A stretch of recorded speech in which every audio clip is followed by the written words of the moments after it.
Class of 2019, good morning, and thank you for having me here. It is my distinct honor to be afforded the opportunity to participate in your commission. Now, I may not be a fellow University of Tampa Spartan, but in addition to being the father of one of the commissionees, I am a Norfolk State University Spartan, a Spartan just the same. So our schools must be long-lost cousins. Now, I like to say that, especially in the Army, but when you talk to someone long enough, you learn that you have lots in common, and you know many of the same people. And if you continue talking to them, you learn that you are related.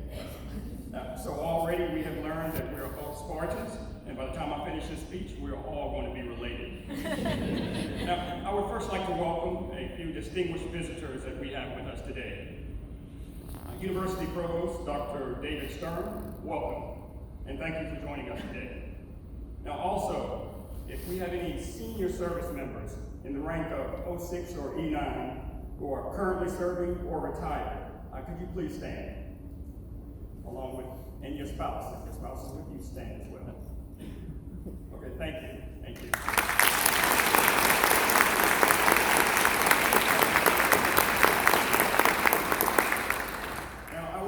If I did not acknowledge the parents, arguably the most important folks here today. So if you are a parent or grandparent of a commissionee, please stand.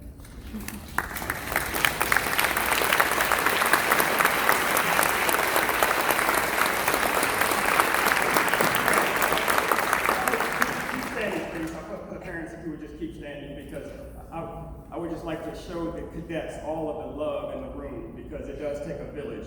So if you are a family member, please stand along with the parents.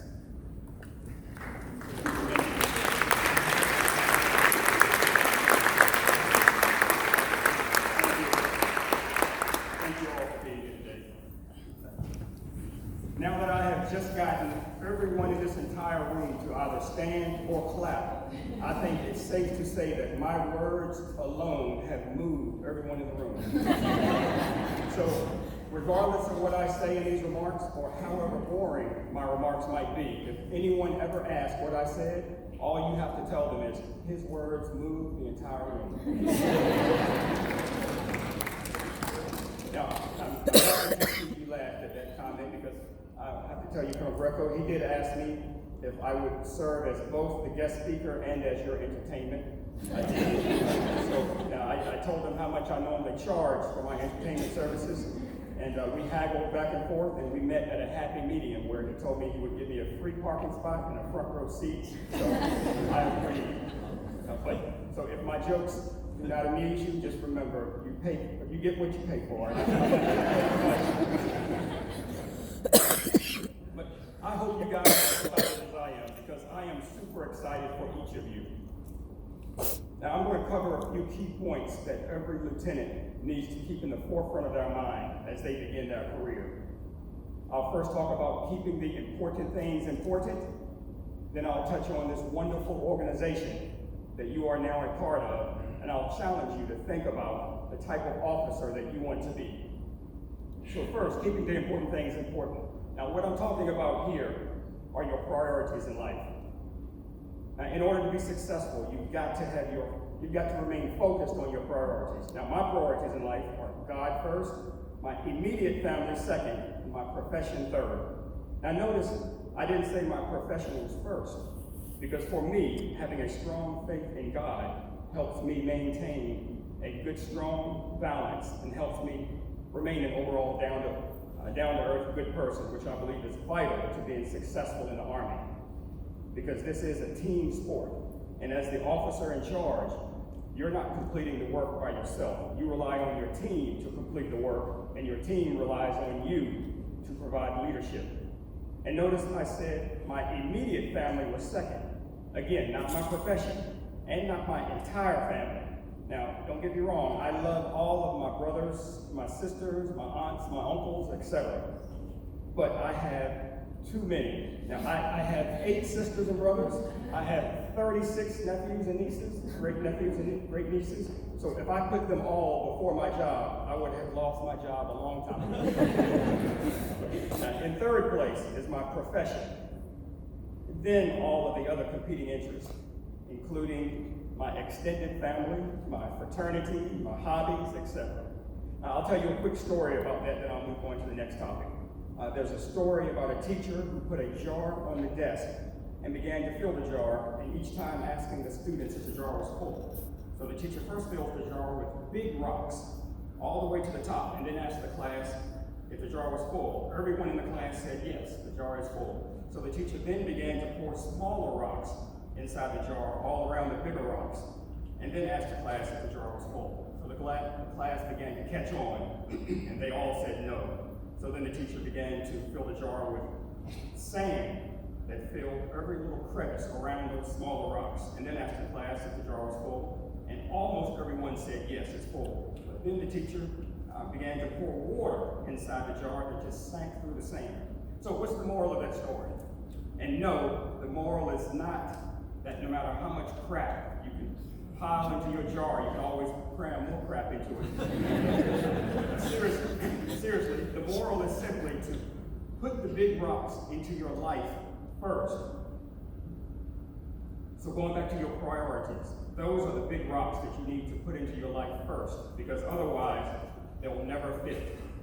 So back to my priorities: God first, family second, profession third. So if I tried to do my fraternity stuff first, or my hanging out with my friends stuff first, then I'd never have time for God, which means I'd never be balanced. And I'd never have time for my immediate family, which means I would have been on my second or third marriage, and I would have had no relationship with my son.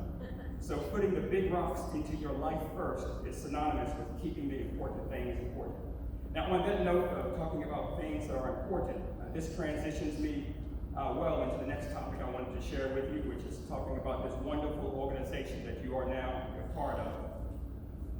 You are about to become part of the most respected organization in the entire country. And don't take my word for it.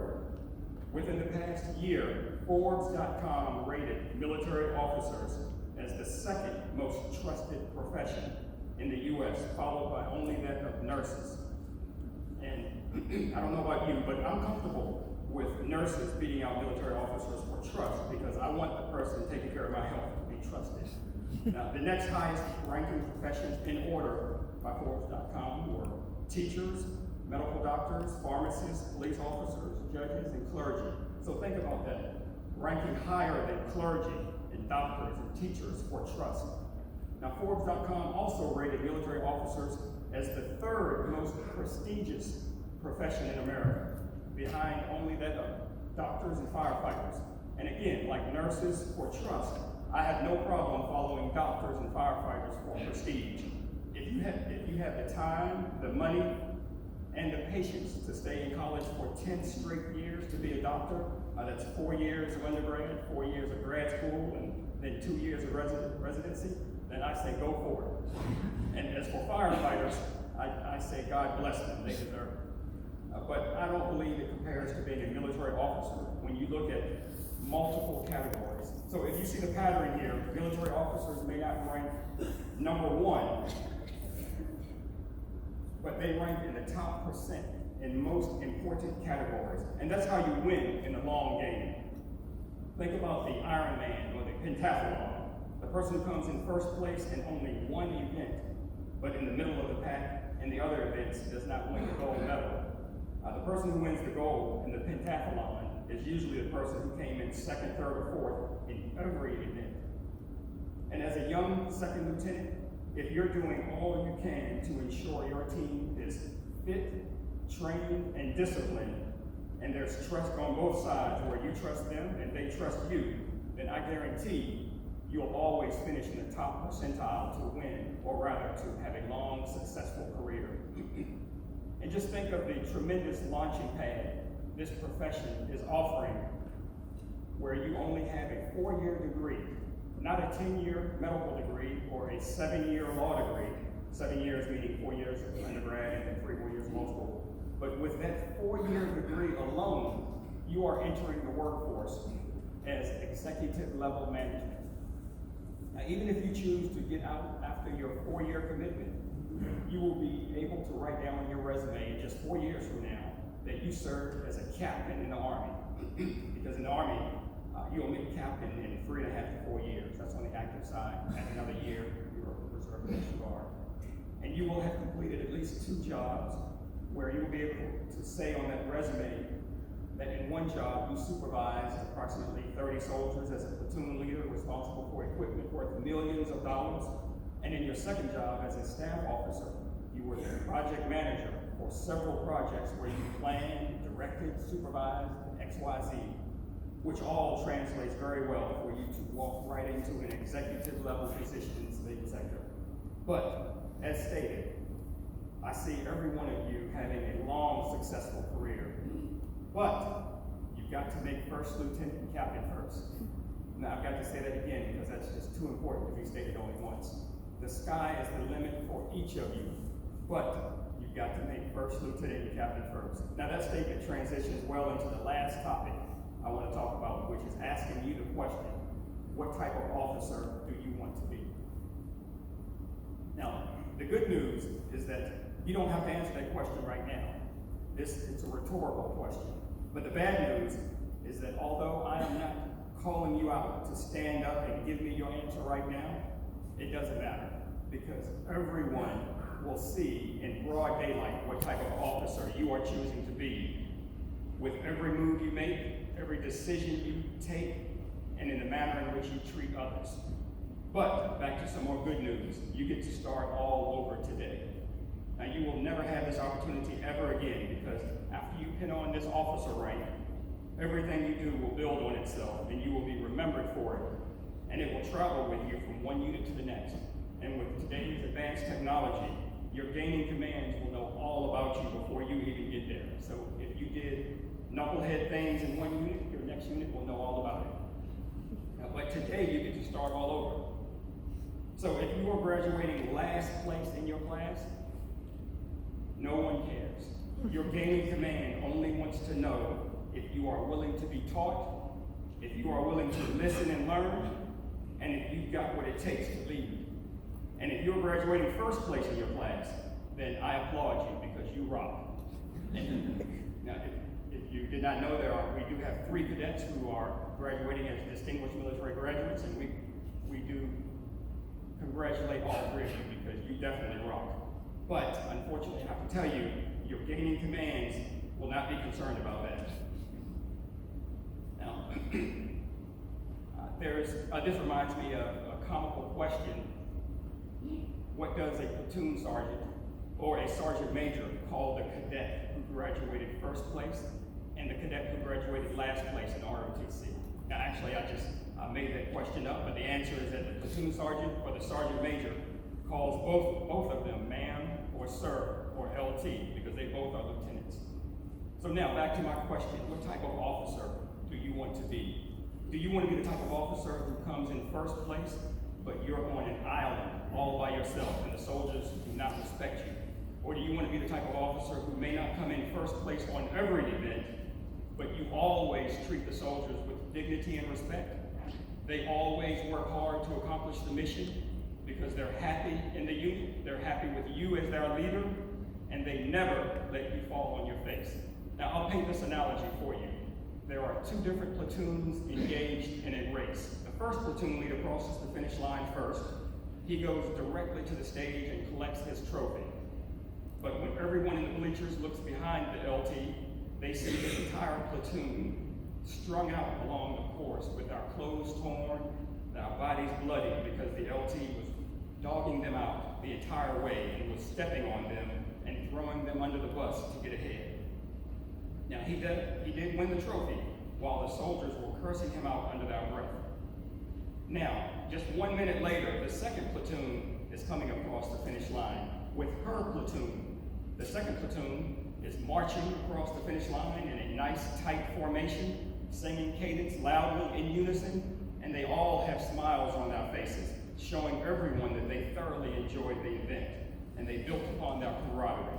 Now, as they marched across the finish line, they did not collect a trophy, but they all gave each other high fives with loud chants because they were just so happy to be in second platoon.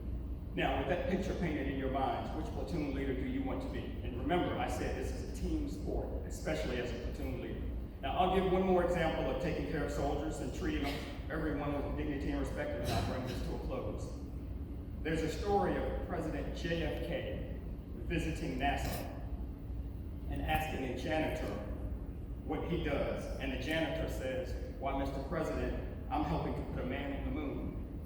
Now, I love that story because that janitor knew how important he was to the team. And he didn't see his role of sweeping or mopping the floors any less than the astronauts or the rocket scientists or the engineers. And the same concept applies to the military. There are two takeaways here.